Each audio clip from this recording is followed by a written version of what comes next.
Hey everyone, I'm Michael, and welcome to another socially distant devlog. It's been a while since I've made one of these, and I have to apologize for that. And I do have a few announcements I'd like to make before we get into this devlog. For one, the reason I haven't been making many videos lately is because I've actually been extremely busy actually writing code, which is, you know, a good thing. I'm a programmer first, and a content creator, like, 50th. I'm not a YouTuber. I don't want to be a career YouTuber. That's just not my thing. I just make videos for things that I feel like making videos about whenever I feel like making videos about them. And that's just kind of how it is. So I've been incredibly busy working on both Socially Distant and Restitched, and I actually became lead programmer over at Trixel Creative working on Restitched, which has been absolutely incredible. By the way, the reveal trailer for Restitched came out a few weeks ago. If you haven't watched it already, go ahead and watch it. It would really mean a lot to me as a programmer and as a team member at Trixel. It would really mean a lot to have more people watch that. A lot of people have already, though, so anyway. Some other announcements related to Socially Distant itself. I will be expanding the playtest team. So those are people on the Discord server that have access to the game on Steam before the actual game itself goes live, and that's just so that I can get feedback during development, because that's incredibly important for me. This is my first ever actual Steam game that isn't restitched, so I'd like to have as much feedback as possible. So if that's something you're interested in, once I launch the Discord publicly again, feel free to join, and I will have an application process set up for playtesting. And it'll be a little form you fill out, and I'll get you set up. But that's for the future. I'm also going to be doing a socially distant skinning contest. We'll get to that, but I'm not sure what the details are about that contest, how it's all going to work. But it's going to involve the Steam Workshop, and it's going to involve creating custom themes for the in-game operating system, and that should be pretty interesting. But we'll get there when we get there. Finally, as far as this video goes, it's gonna be kind of rambly. I for many reasons, I don't edit or script these videos. It's something that I would like to do, but due to my blindness, I can't really read scripts, so there's no point writing them. And editing videos is incredibly difficult for me, for many reasons. Eventually, I'd like to get a dedicated person to help out with video editing, but that's not too feasible right now, so we'll deal with what we can. But this video might be a little bit long, like 30 to 50 minutes. That usually is about how long my devlogs last. I'm told by a few of my friends that they're great when they last that long, so I'm not too worried, but if it's too long for you, then I apologize. I guess feel free to skip around to different things. I'm sure someone in the comments will timestamp the video out to basically summarize everything I talk about. And, you know, if someone's willing to do that, that would really mean a lot. I don't know how to do the chapters thing in YouTube, or if I even can with a channel this small, so anyway. All of that aside, let's get started. So, I'm going to log in as Desire to Leave, which is me. That is my Steam name, by the way, if anyone would like to add me. And when I log in, we get thrown into the game's desktop. Now, if you've seen previous devlogs on this channel about Socially Distant, this is going to look completely different, except not really. This is actually... So here's the story. There's a debate in Socially Distance community and in playtesting and in development about window managers. Now, what is a window manager? Well, a window manager is basically the program that runs on your computer that draws the borders around your windows and, you know, decides where on screen they go and how big they are. That is a window manager.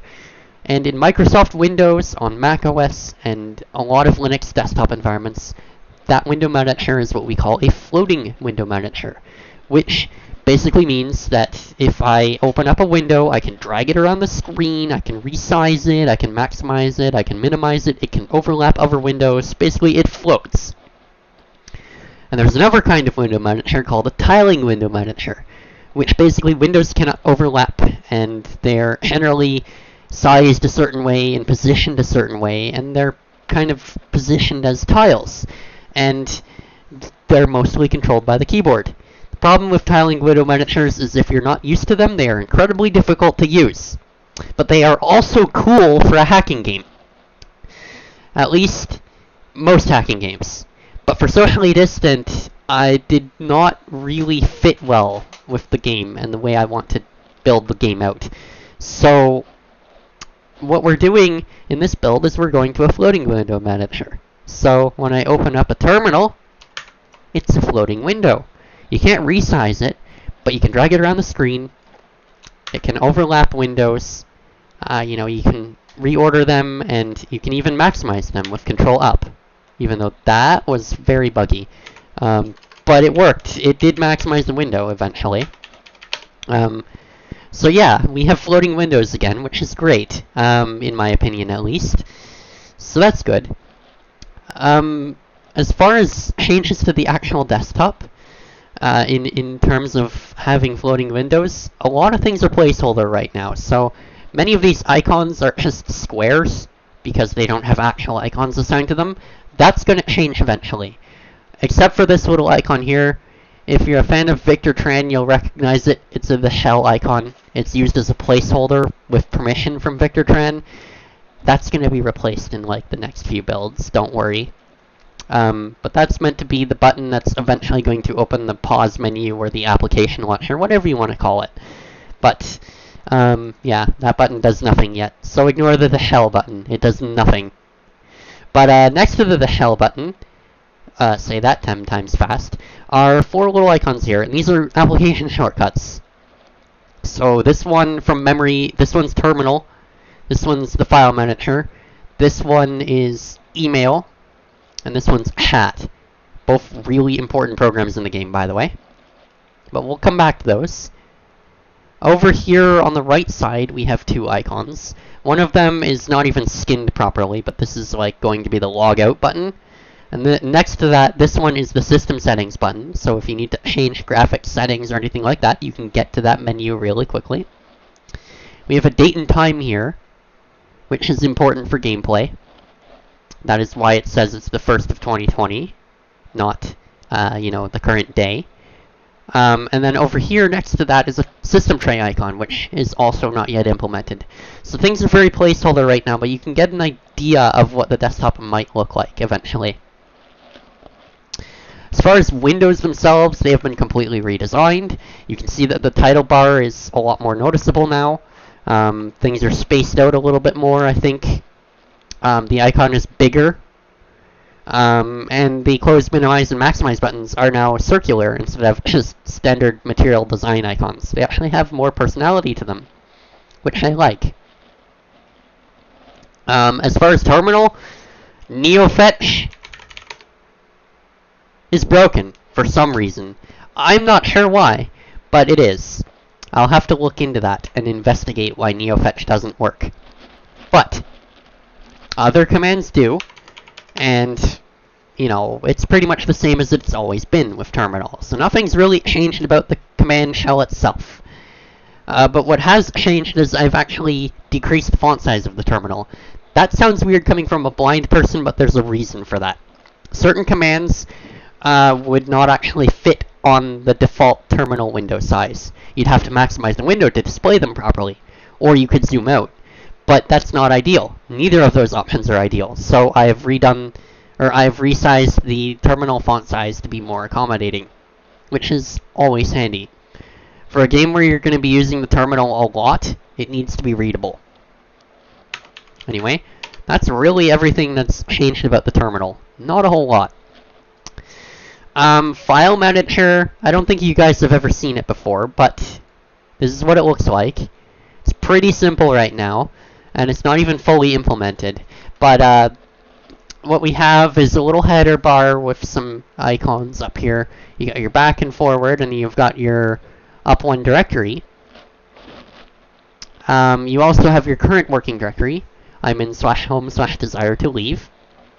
And then we have a grid of different directories that you can, navigate into, and different files and stuff like that. I know if you have ODS, that was weird. I meant to say OCD, but instead, for some reason, I started thinking about the Ontario Disability Support Payment. Anyway, don't know where that came from, but if you have OCD, and you're thinking about this last little slot here not quite having enough room for the icon, that's a bug. I will fix that, don't worry. So don't get too fussy about the icon wrapping when it shouldn't. Yeah, I'm aware of that issue. That's kinda how you have to... That's kinda just how it is with Unity grid views. If you're a Unity developer and you've worked with grid layout panels, then you know exactly what's going on here. But yeah, this is the file manager. Hat is really fun because it's one of the most complete programs in the game other than Terminal. But, so Hat is incredibly important. I'm going to be implementing a dialogue system in the game. Now, if you've seen previous devlogs, then you already know that. And if you're a playtester, you've already tried the dialogue system out in an early incarnation. But I've really beefed it up this time around. I've also added a dev console to the game instead of a dev menu. And in that dev console, I have a command I can run. Run_hat_script. You run that command, and it's going to pop up a little dialog box asking me what script I'd like to run. And there's currently two in the game. There's test script, and there's truth machine. If I run test script, it's going to create a new conversation. It's a white box, so I'll have to fix that. But this conversation is between the player and an NPC. And what it is doing is using a custom programming language that I wrote called AcidScript, is actually going in and printing out the lyrics to 99 bottles of beer as a socially distant chat conversation. And as this goes on, we can see a lot of what this will look like. So, you've got your NPC chat bubbles right here. They're the gray color, and then the blue color is you. And they've got rounded corners and all that wonderful stuff. And, you've got scrolling. I'm not sure why, but there's a bug with the scroll wheel, the scroll bar. For some reason, it looks a lot like a hexagon and not rounded like it should be. But I will fix that. I think it's down to rounding resolution or something like that. There's some configuration I have to do. But this is not really what it's supposed to be in terms of how the chat system is used. It's not supposed to just be two characters printing out lyrics and just doing things. There's supposed to be an interactive element to this. But that's not shown in this script. It is, however, shown in another script. Now, I will have to restart the game for this. So I'm going to do a little bit of a save_game to save the game. And then I'm going to go ahead and terminate the process, because there's an issue with chat right now where you can only run one conversation script at a time. AcidScript does not support running multiple scripts right now. It's a bug. I will fix that. Well, it's not really a bug, it's an oversight. But we go back into chat, and that conversation is not there for some reason. I don't know why that didn't save. Oh well. We're gonna run _hat_script. And the next program that we have in here is Truth Machine. If you're a Turtle 1 fan, then you know exactly what this is going to do. An NPC is going to ask you what your favorite number is, and you get to pick either 0 or 1. If you pick 0, then the NPC will say 0 and the program will stop. If you select 1, then the NPC will print while the input is 1, which it will always be 1 because you put 1 in, so it'll print 1 indefinitely. But as you can see, choice buttons are not finished yet. They do work, it's just I haven't gone in and skinned them yet. But if I press 0, the NPC just prints 0. And you go on with your life. So that's how that works. And if I run the script again,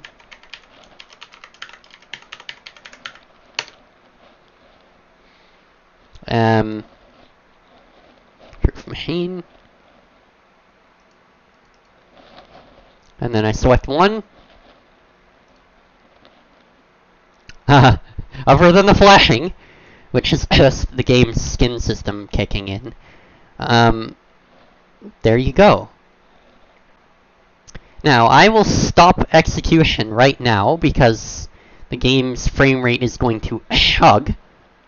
So, let's not run a truth machine like that ever again. I will probably remove that script long before I release a build. But yeah, that's that. That's a sign of things to come. Another sign of things to come is the edit_skin command. This will pop up another little menu asking you to select a skin. I'm going to remove the base skin, but dark is the skin we're going to edit. And if we select that, we get brought into this menu. This is the skin editor. So this is the tool that you get to use if you want to make custom skins for the game. Maybe you want to just do it because you feel like it, or because you want to enter in the skin contest that I'm going to be doing on Steam Workshop eventually. Either way, this tool is pretty simple to use. It's still early in development, but it's functionally complete. I will be making it easier to use, though, don't worry. The way it works is, in the top left, you get a toolbar.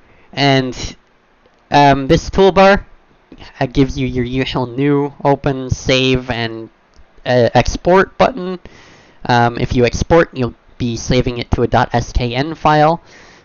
So you have that option if you don't have internet access or you don't want to publish to Steam Workshop. You can save the skin locally. We have undo and redo, but those aren't complete yet. They don't work. And then this button right here will eventually be a publish to Steam Workshop button, so it'll open up a little dialog box. You confirm the publish and set different metadata on it, and it uploads it to Steam for other people to use. On the right side here, we have our little editor UI, and it's tabbed. So the first tab is just the home tab, and it's explaining how to use the tool. The second tab gives you the ability to set a thumbnail and certain metadata on the skin, so like a name and description. The third tab allows you to edit the desktop appearance, and it'll give you a preview of what the desktop will look like. The fourth tab is the application style editor. It takes a little bit to load in there, but once it does, it gives you a little preview of all of the different UI elements in the game. So we have buttons, icon buttons, different styles of text. We have a form with text boxes and drop downs and check boxes. We have some alert boxes, and we have a slider bar, a progress bar. We have a scroll panel, and we have a regular panel and a header bar.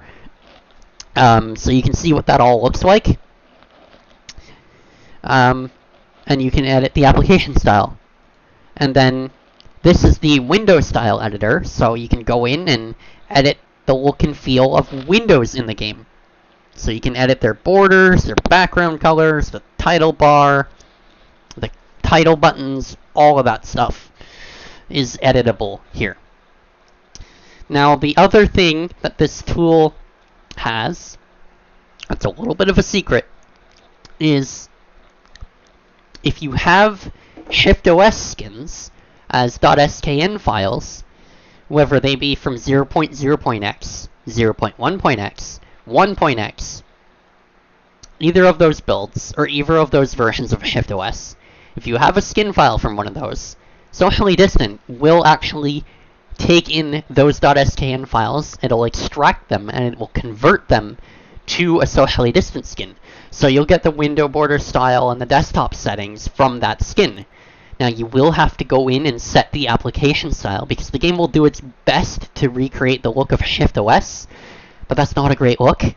And in fact, I will not actually accept any contract or contest entries that are just straight imports from ShiftOS. Those will be rejected automatically because it's really no effort whatsoever. If you're going to import a ShiftOS skin, you actually have to modify it substantially for it to count as a contest entry. That goes for any skinning contest entry skinning contest I do. You actually have to put work into it. Don't just import someone else's skin. But yeah, you can import ShiftOS skins if that's your jam. There's plenty of skins out there for ShiftOS. There's Windows skins, there's different Linux distros, all sorts of stuff that you can do. So that's really exciting. I have a bunch on my computer that I might remaster and put into the workshop.